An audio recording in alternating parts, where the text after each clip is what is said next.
Arry the Stag. Hi there. Well, here we are on our Eddie the S journey. I'm sat in the car with nowhere to go. Many of you will remember just how much hassle we had getting the engine out of the car and seeing the enormous damage that was done to the motor all those weeks ago. And I honestly didn't know what to do for a little while in terms of replacing the engine or changing it or whatever. I do now, so if you stay with the film, I'll just show you that a little bit later on, plus a top engineering tip too, which you'll see at the very end. So looking forward to that. So what happened? Well, as you know, we took the engine out and it was a complete mess, wasn't it? I think you saw the all the damage last time, just incredibly bad, and lots of thoughts on what we should do. Should we get a replacement engine like for like? Should we perhaps even go electric? We've had a few ideas on that. Or indeed repair the old one. Was it beyond repair to the point that we couldn't cope any further with the old unit? Well, we asked you, and by goodness, you've come back with some fantastic feedback, guys. Really, really appreciate it. Lots and lots of suggestions as well, which has been really good. So thank you for all of that. One or two strong opinions, so I don't mind that at all, which is really good. But basically, it boiled down to repair the old one, go electric, or go get a replacement. I'll just read you out a few of the feedback posts that we had actually online, which is like really interesting, and here goes. So repair the old one. Let's have a look at repair the old one. Bear with me, I've got a note here somewhere. So Birdie from Upcountry said, why don't we check out Barum Engines? That's B-A-R-U-M, Barum Engines, or Barum Engines. They seem to be really good. Checked out the website, they do seem to be very good, specialists in engines and so on. And then Robert Levy said maybe get the crank checked, obviously by a machine shop, and see how that goes. Possibly the shell bearings have gone, or the bolt in the big end snapped off, as perhaps I'd suggested. And then Richard Glenn said, well, why don't you use it as a boat anchor, the old one? So repairing the old one, that was one thought. And then getting a replacement. So John Jones said, why don't you try a 6-cylinder BMW engine and gearbox? So the Urban Mechanic said, why don't you put a nice trusty Rover V8 unit into it? That'll really make it sing. And Scott Keefe also said a Stag V8 plus overdrive, a manual overdrive would be awesome. And Laurel Green said, don't discount the Triumph 2000 lump. It is an inline 6. You could use it, maybe tune it up a little bit and make it the same power as the 2.5S. And one suggestion for the old one was to make it into a coffee table. So there was an idea.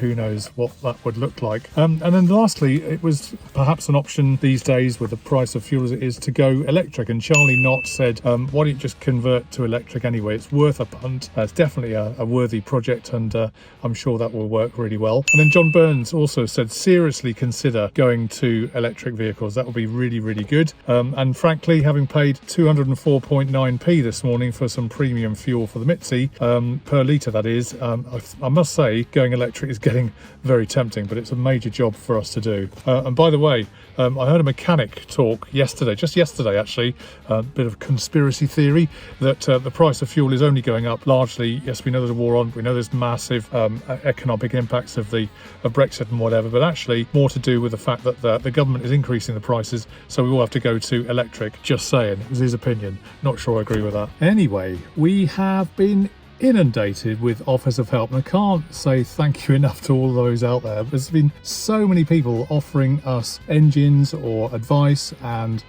directions to go and research for any one of the 3 alternatives I looked up above.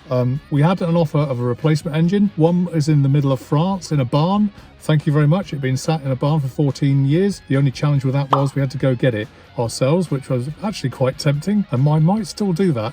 We'll have to see, but a trip to France would be awesome to go and get an engine. He did say I'd have to buy his 2500S as well, that he's also got, but anyway, thank you, that was brilliant.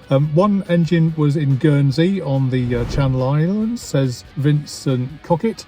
So thanks for that, Vince, that's very kind.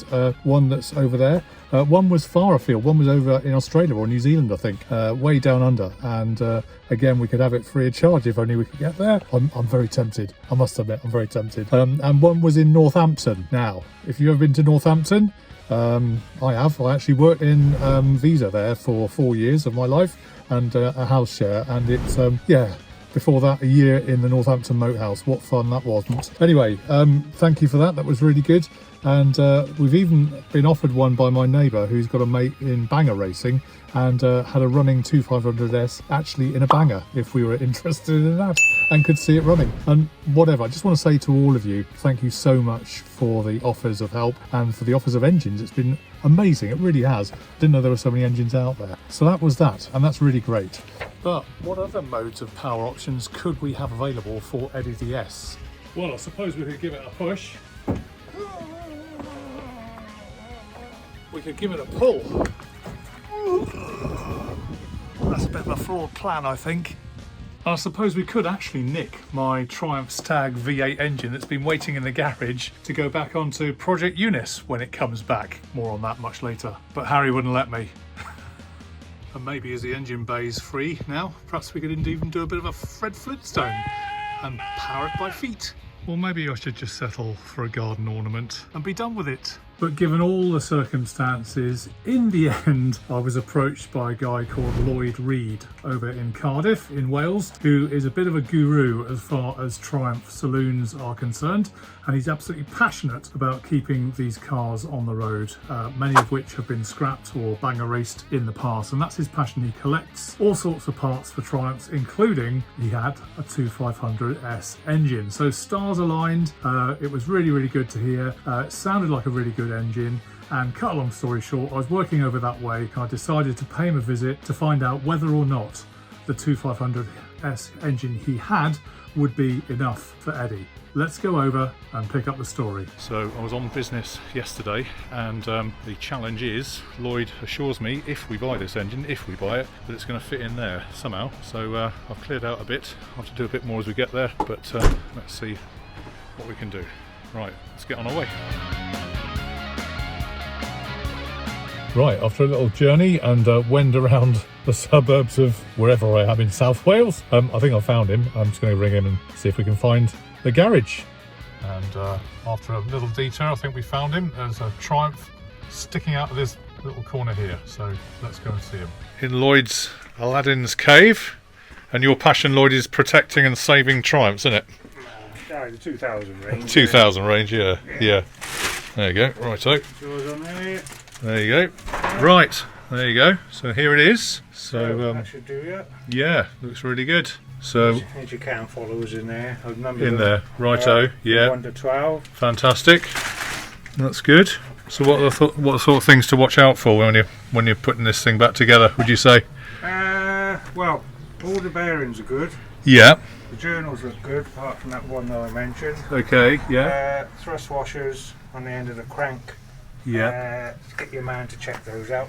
Yeah. Okay. Probably need some oversized ones in there. Yeah. Apart from that, it's all good. Linings are good, pistons are good on standard bore. Righto. So that should suit you down to the ground. Yeah, perfect. That's really good. I don't know what our heads are going to be like. We'll need to look at those, obviously, when we get the engine out. No, I've got a spare 219016 here if we need it. Have you? Yeah. Two somewhere. Yeah, okay. So, yeah, it's quite compact, actually, isn't it? The bottom of ours blew out, and so we left conrods and various bits going down the motorway somewhere near, up in Scotland near Gretna Green. Oh, brilliant, Lloyd. Thank you very much. And do you want to say anything about what you're doing here in terms of saving your Triumphs? So you've got a whole range of... Everybody knows what I do. Yeah. We thought to keep the cars on the road. On the road, I know. That's one thing when I first looked at your website, was all the passion about, making sure they don't go to the banger circuit and... Well, I'm guilty of that myself. Are you? Ago. Yeah. But they were 2 a penny back in the day. I know, yeah. And they're a great car and they needed saving, otherwise they'd have all been gone. Yeah. You couldn't get the panels for No, them. exactly. So that's what you do now, isn't it? Yeah. Brilliant. All right. Yeah, okay, all right then. So Lloyd's just going to nip off quietly, but he just wanted to show us. So South Wales Triumphs, Lloyd's all about keeping these cars on the road, isn't it? And that's fantastic. So he's got a whole rack of spare rims here. I noticed some suspension trailing arms over here. There's various front subframe stuff. There's a couple of prop shafts, some exhausts, cross members here. You name it, he's got it here. Even some panels up the top there. And it really is a delight to see so much kit and caboodle being planned for reuse. If you need some Triumph equipment, then Lloyd's your man. South Wales Triumphs is the guy to give a ring or get in touch on his website for further information, and I'm sure he'll help with giving you guidance and advice on what to do. Yeah. Okay, so we're now going to put the engine in the boot somehow. Lovely Mark II there with mini light wheels on a H registered plate, so that's fairly young one. A Mark II injection too, so it looks like a PI actually. So that's obviously been worked on, and now we've got to get the engine that's in there somehow in there. It's operation tidy up. Okay, so we've got the engine in the car after some grunting. As you can see, it's a short engine, so we need to put the top on the car. Hopefully ours is alright when we get it back home.